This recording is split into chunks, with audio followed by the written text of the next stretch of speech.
Hello, ladies and gentlemen. We're here for this new exciting season of brave new work, and we're sort of dabbling around co-working and freelancing, and trying to leave freelancing and trying to leave co-working, but we've ended up talking about freelancing. And my co-host Trevor can't make it today because he's been moving co-working spaces on his own, and that's a lot of desks to carry. But I've got my friend Alex from somewhere in Europe. So Alex, what are you known for, and what would you like to be known for? Thank you for having me, first of all. Thanks for getting back in contact. So Alex here, Alex Ahom. Okay. So Alex Ahom, Ahom. So I am in Shhared co-working space. So that's double H because I'm in Hamburg. So Hamburg is a great city in northern Germany. You should visit. Shared co-working space in Hamburg, and that's where I am. It's a lovely day over here. As you can tell, I'm not German from my accent. I'm British. I'm from London. And that's where I'm joining you from. Alex from Shhared in northern Germany. What would you like to be known for, Alex? What's your big deal for 2017? Big deal. What a big question to start the podcast. Is it a podcast? Radio cast?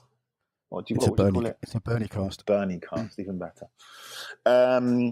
So, I think there's a lot of hyperbole and lovely tags, but I would like to be known for just being a straight shooter, someone who speaks their mind, and what's on my mind right now and what's been on my mind for a long time is just connecting people, being in contact with people, helping to support people's ideas and their dreams and help them bring them into reality. So I want to be known more for supporting people, for being the founder of Shhared, being someone who's really positive about the future of work, whether that be for freelancers or creative people in general.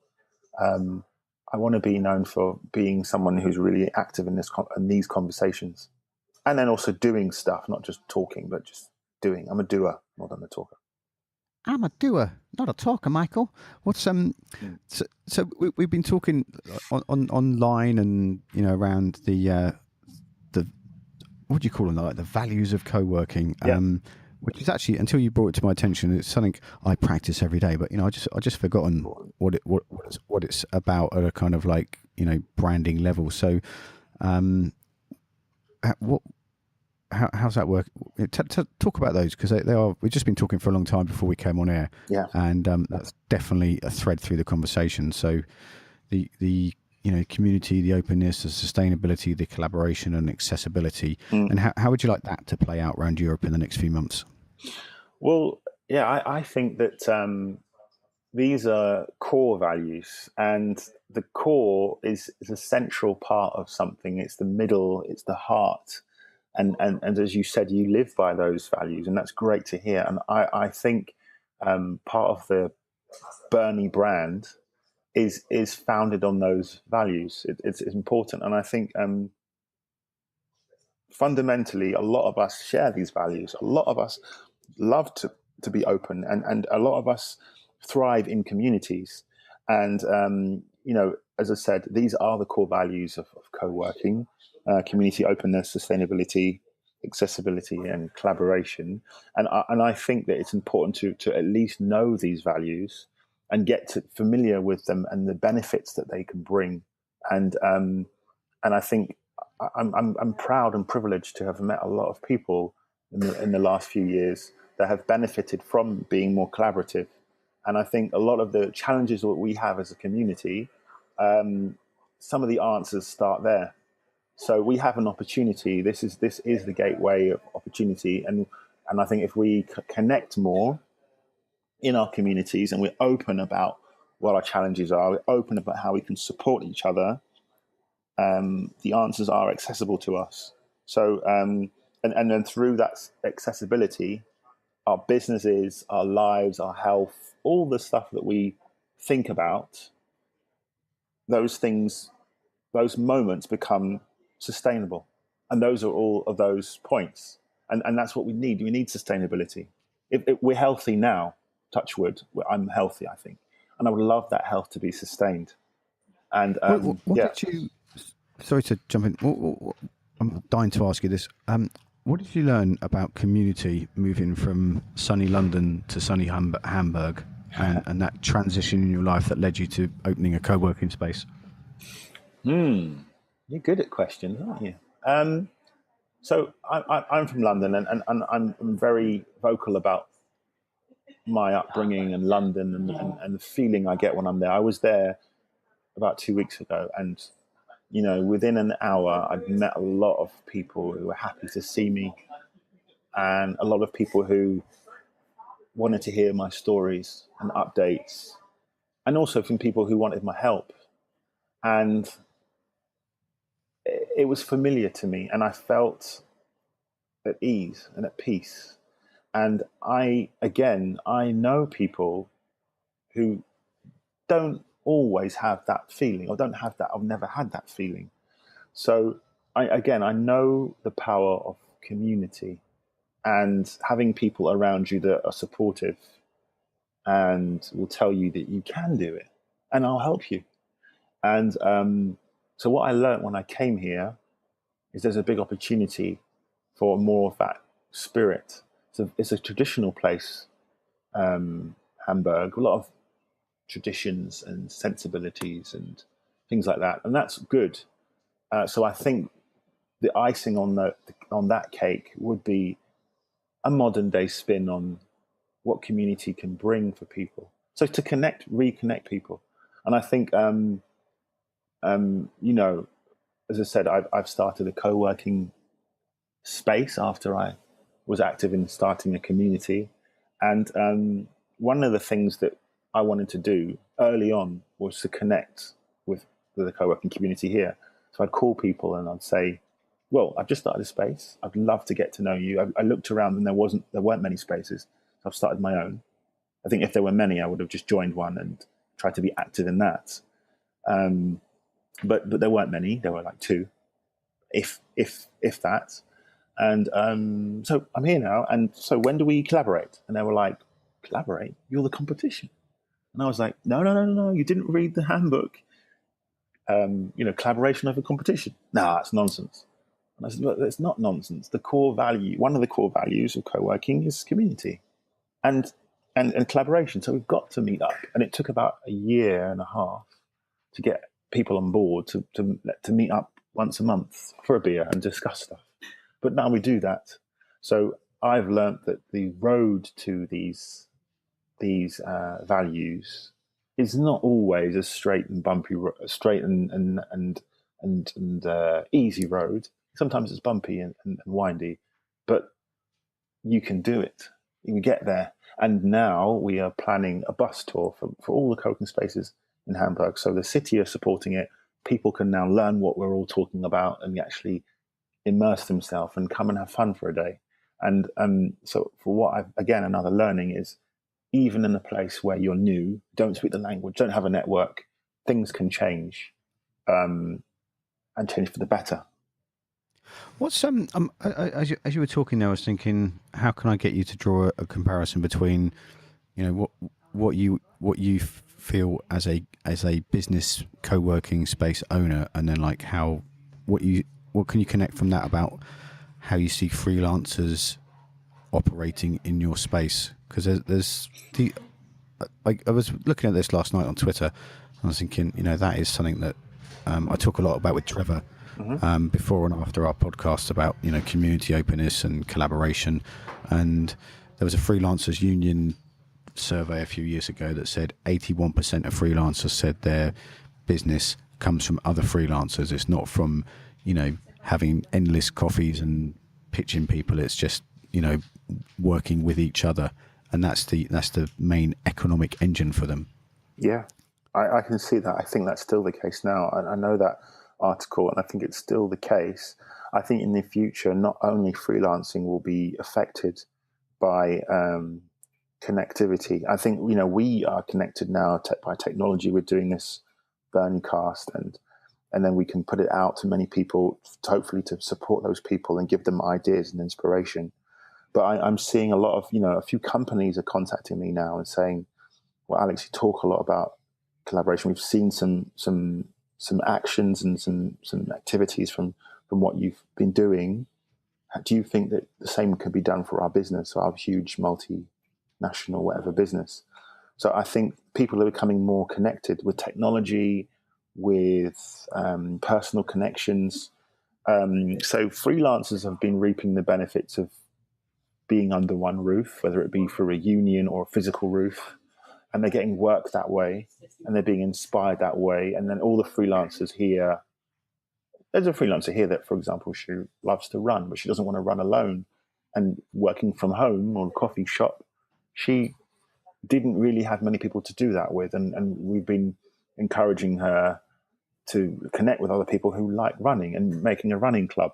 So not only are they getting work together, and some of those freelancers are working with some of the startups who are here, they're also doing other things outside of work, which is great. So companies can do the same thing. Companies should come to spaces and find a place where they can connect with other companies and other people that can help them. So that's the future, being more connected, getting opportunities from being connected. What's like from working in a big company like you did to like working on your own in your space? Is there anything you can tell us about that? How your approach to business or your understanding of what the support you need, or not having someone to be the IT support company if you need it to. How does that all work for you? Yeah, I mean, it's a challenge that I've risen to. It's a challenge. It's something that was in front of me that you have to hurdle over, and sometimes you just have to deal. Co-working, having a co-working space, for example, the internet is important in cities that it's super fast. And I'm reading about this all the time, jealous of cities where it's super fast, like Helsinki and Tallinn. And, you just wish I had this connection like that. And at the same time, you're hoping that your connection doesn't drop out, because here it does sometimes in this city. And when I left home, I had a 200 Mbit line at home. Glass fiber. It's not fiberglass, fiber optic, 200 Mbit fiber optic thing at home. And I got here and I went to the shop on the corner and I said, I'm starting a really cool thing. Give me your fastest and finest connection.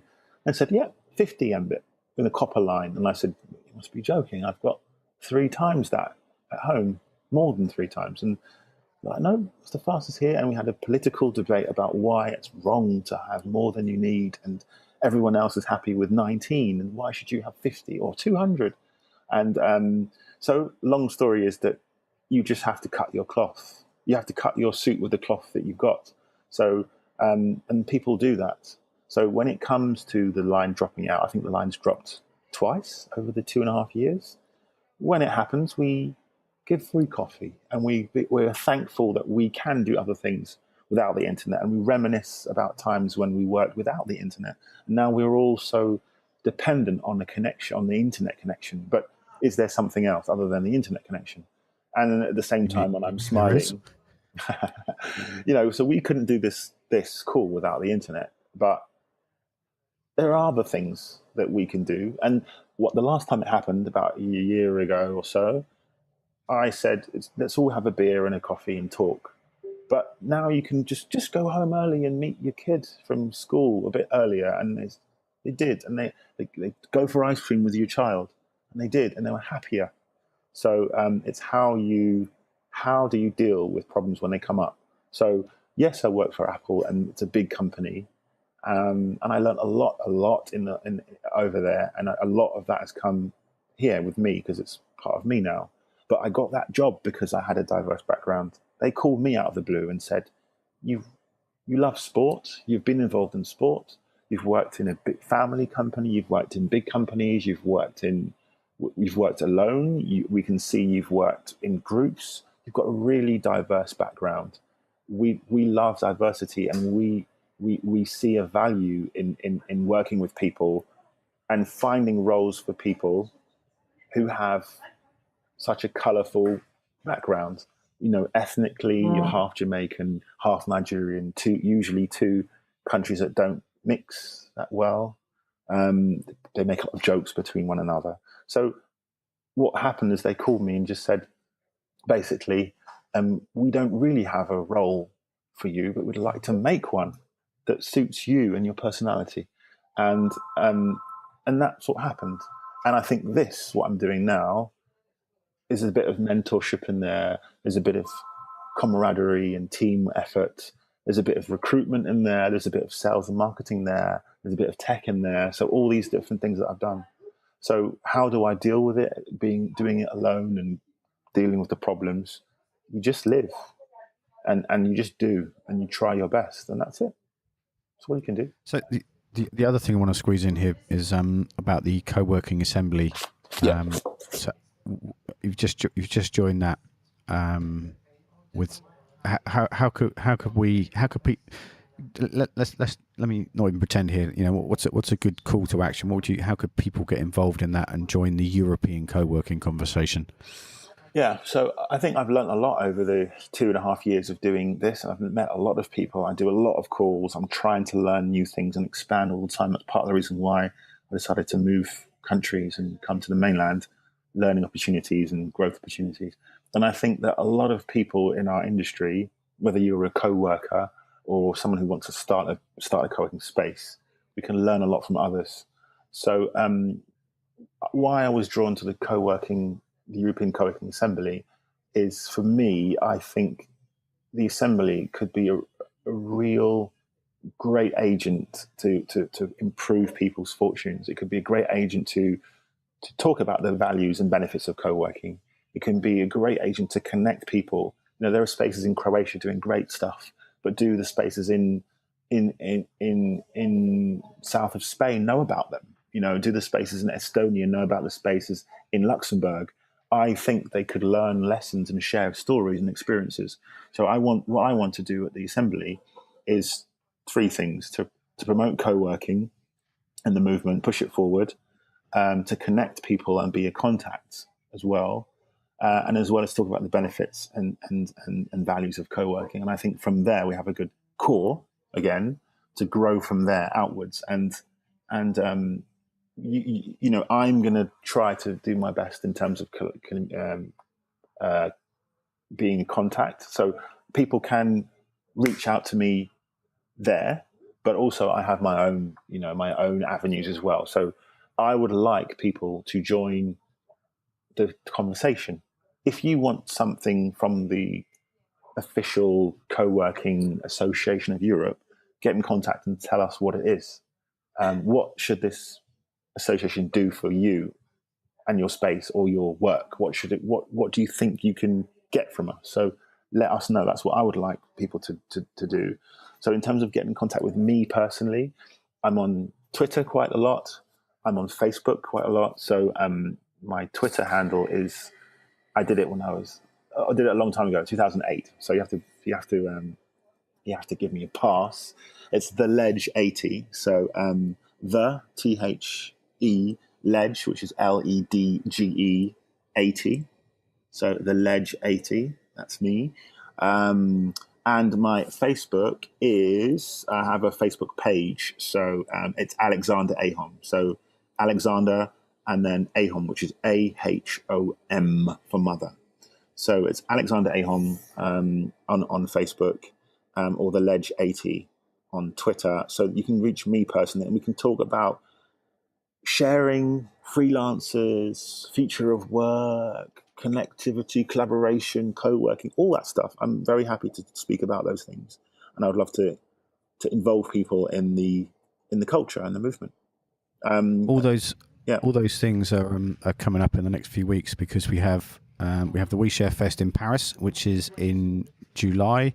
Yeah. And then we're doing a freelancer course with Trevor, our co-host, in London, just after the OuiShare Fest in London. And exactly the same time, there's the People at Work Summit with Alex Hillman and Sam and Adam from Indie Hall, which is a 3-day online event. And then Matthias and his crew are running Freelancers Europe in October, and then there's Co-working Europe, of course, again in November.